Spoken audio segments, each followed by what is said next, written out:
교재 122페이지 제가 읽겠습니다. 임종을 앞둔 모세에게 남겨진 마지막 과업은 후계자를 세우는 일입니다. 모세는 여호수아를 불러 그에게 용기를 주고 이스라엘 백성들 앞에서 여호수아를 임명합니다. 또한 율법책을 만들어주고 7년마다 정기적으로 남녀노소를 막론하고 모두가 이 율법을 배우라고 명합니다. 하나님께서는 모세와 여호수아를 회막으로 부르십니다. 모세에게는 율법을 노래로 지어 이스라엘 자손들에게 가르치라고 명령하십니다. 여호수아에게는 강하고 담대하라고 격려하시며 약속의 땅으로 들어가라고 지시하십니다. 모세는 후대의 사람들이 재앙을 피할 수 있도록 하나님과의 계약을 율법책에 기록합니다. 우리가 오늘도 읽어봤지만 이제 신명기가 거의 마지막 부분입니다. 34장까지 신명기가 있는데 오늘은 이제 모세가 하나님의 부름을 받기 직전에 여호수아를 후계자로 임명하고 율법을 다시 가르치고 또 율법을 찬송으로 만들어서 찬송으로 온 백성들이 부르게 하라, 이런 명령들이 등장합니다. 자, 31장 6절과 7절 말씀 보겠습니다. 6절에 하나님 이렇게 말씀하십니다. 너희는 강하고 담대하라. 두려워하지 말라. 그들 앞에서 떨지 말라. 이는 내 하나님 여호와 그가 너와 함께 가시며 결코 너를 떠나지 아니하시며 버리지 아니하실 것임이니라 하고, 모세가 여호수아를 불러 온 이스라엘의 목전에서 그에게 이르되 너는 강하고 담대하라. 너는 이 백성을 거느리고 여호와께서 그들의 조상에게 주리라고 맹세하신 땅에 들어가서 그들에게 그 땅을 차지하게 하라. 아멘. 오늘 첫 번째 기도 제목은 강하고 담대하게 살게 하소서 하는 것입니다. 강하고 담대하게 살게 하소서.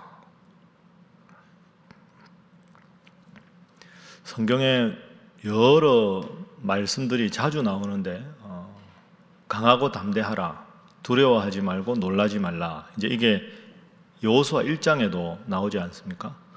두려워하지 말라, 이게 제가 알기로 성경에 365번 나옵니다. 두려워하지 말라. 어떻게 보면 감사하라, 기도하라 이런 표현보다 두려워하지 말라가 더 많이 나옵니다. 하루에 한 번씩은 생각하면 365일, 그러니까 두려워하지 말고 강하고 담대하라, 이게 하나님께서 우리에게 세상에서 주신 아주 중요한 권유입니다. 그런데 이걸 한번 뒤집어 생각해 보면 두려움 없이 사는 게 힘들다는 뜻이죠. 강하고 담대하게 사는 게 그만큼 어렵다, 세상살이가 쉽지 않다, 이런 뜻입니다. 여러분이 지금 모세의 입장이라고 한번 생각을 해보십시오. 여호수아를 후계자로 임명하면서 모세가 든든했겠습니까? 물론 모세 정도 믿음이 있으면 누가 해도 하나님이 함께 하실 것이다, 이런 신앙의 안목으로 보면 걱정이 없었겠지만, 모세가 만약에 인간적인 생각만 한다면, 하나님과 관계없이 현실만 바라본다면 상당히 부담스러웠을 겁니다. 이때까지 여호수아가 리더십을 아주 특별하게 발휘한 적이 없었습니다. 여러분 아시는 대로 모세의 가장 핵심 참모가 여호수아였고 12지파 각 지파의 대표 중에서 한 사람이었습니다. 물론 모세가 가장 신임은 했지만 모세만큼 훌륭하겠다 하고 백성들이 여호수아를 기대하는 분위기는 사실 아니었습니다. 그럼 모세처럼 원숙한 지도자의 입장에서 봤을 때 여호수아가 이것도 좀 부족하고 저것도 좀 부족하고 이걸 좀 더 보완해야 되고, 이런 생각이 인간적으로는 많았을 겁니다. 그리고 이제 모세가 좀 있다가 하나님의 부름을 받는데 자기는 가나안 땅 못 들어가지만 가나안 땅을 저 멀리서 바라보면서 인간적으로 참 걱정이 많았을 겁니다. 야, 홍해는 어떻게 건너왔는데 저 요단강을 어떻게 건너갈까? 가나안의 7 족속은 광야에서 만난 여러 족속들과는 차원이 다른데, 그리고 갑자기 맞닥뜨린 게 아니라 가나안 7 족속은 지금 저 히브리 사람들이 들어온다 하고는 완전히 진용을 갖추고 전쟁 준비를 철저하게 하고 있는데, 그런 안목으로 이스라엘 백성들을 보면 이 2세대들은 노예 생활도 모르고 전쟁 경험도 별로 없고 신앙도 별로 없고 전쟁 경험도 없고 가진 무기도 없고 그런 거 생각하면 아주 힘들었을 겁니다. 요단강 어떻게 건널까? 어떻게 전쟁을 할까? 전쟁을 이겨도 어떻게 영토를 분배할까? 가나안 땅에는 온갖 이방신을 섬기는 백성들이 있는데 과연 하나님을 잘 섬길 수 있을까? 이 어려운 일을 저 여호수아가 잘 할까? 여호수아가 지도자가 되면 백성들이 여호수아를 정말 따라줄까? 이런 생각하다 보면 모세는 잠을 못 잤을 겁니다. 아마 아주 심각하게 걱정투성이었을 겁니다. 근데 하나님은 모세에게 강하고 담대하라, 여호수아에게도 강하고 담대하라, 백성들에게도 강하고 담대하라. 오늘 우리의 현실과 비견해 보아도 우리가 필요한 것은 강하고 담대한 것이다. 근데 그 근거가 있습니다. 6절에 보면 강하고 담대하라, 두려워하지 말라, 그들 앞에서 떨지 말라. 그 이유는 내 하나님 여호와 그가 너와 함께 가시며 결코 너를 떠나지 아니하시며 버리지 아니하실 것임이라. 그러니까 하나님을 바라고 살아라. 하나님이 함께만 하면 다 가능하다. 하나님을 의지하지 않으면 두렵고 불안하고 떨 수밖에 없다. 하나님이 계시면 강하고 담대하고 두려워하지 않고 놀라지 않을 수 있다. 여러분도 기도 제목 많이 가지고 오셨죠? 얼마나 인간적으로 생각하면 답답하고 걱정스러운 게 많습니까? 이걸 먼 옛날 3500년 전에 주신 말씀이다 생각하지 말고 오늘 나에게 주신 말씀이다. 하나님, 저도 그렇습니다. 저도 이런저런 걱정이 많습니다. 하나님께서 제 마음을 붙잡아 주시고 마음을 강하게 하고 담대히 하게 하여 주옵소서. 그렇게 기도하셔서 기도 후에 예배당을 나갈 때는 평안한 마음으로 두려움 없이 오늘 하루도 승리하는 삶을 살아가시기를 주님 이름으로 축복합니다. 두 번째 기도 제목은 늘 찬송하며 살게 하소서 하는 것입니다. 늘 찬송하며 살게 하소서. 자, 오늘 본문 말씀에 14절 이하에 쭉 율법을 가르치라 하는 말씀이 있는데 독특하게 19절에 이런 말씀이 있습니다. 자, 19절 함께 읽어봅니다. 시작. 그러므로 이제 너희는 이 노래를 써서 이스라엘 자손들에게 가르쳐 그들의 입으로 부르게 하여 이 노래로 나를 위하여 이스라엘 자손들에게 증거가 되게 하라. 아멘. 노래를 써라. 이 노래가 뭐냐 하면 하나님께서 주신 율법의 말씀을 찬송가로 불러라, 이런 뜻입니다. 그러니까 하나님은 항상 율법을 그대로 지키라 이렇게 주로 말씀하셨는데 노래를 지어라.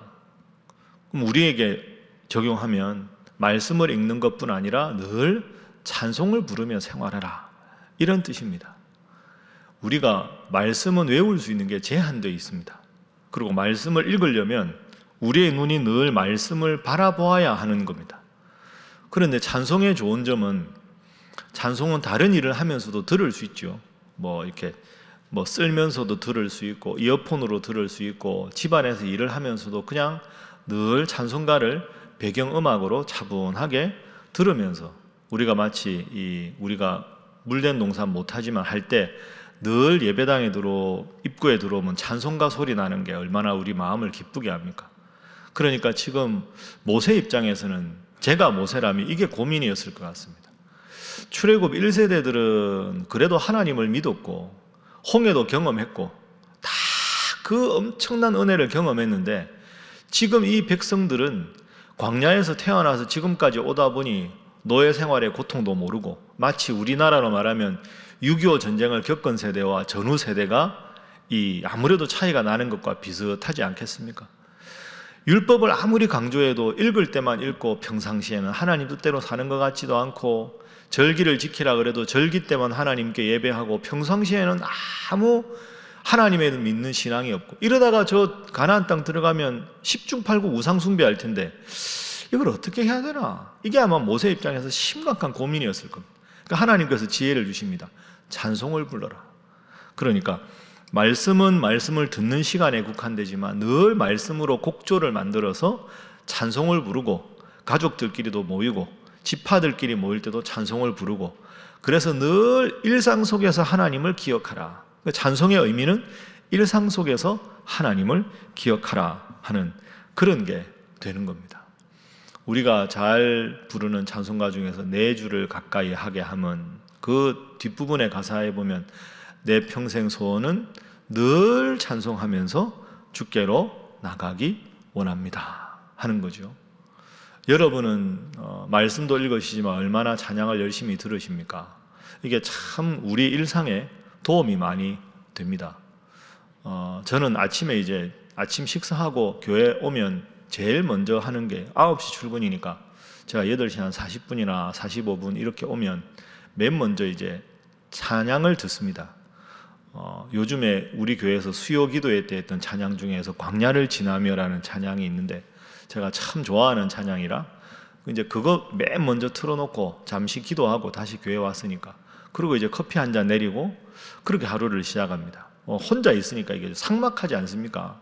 조용하게 그냥 하루 종일 혼자 있어야 되니까 그래도 커피 향이라도 좀 나면 좋겠다 해서 이제 그 시간이 아주 좋은 시간입니다. 여러분도 참 좋아하는 찬양을 자주 들어보시면 내가 힘들고 어려울 때 나도 모르게 그 찬양의 곡조가 내 신앙의 고백이 되고 그 찬양 부르면서 들으면서 하나님께서 나에게 힘을 주시고 강하게 되고 담대하게 되고 그래서 찬양의 중요한 점은 일상에서 하나님을 기억하는 가장 중요한 수단이 된다 기억하시고 늘 한숨 대신에 하나님 이름을 부르고 또 걱정 대신에 하나님을 곡조 있게 찬송하는 그런 찬양이 끊이지 않는 여러분의 삶이 되시기를 주님 이름으로 축복합니다.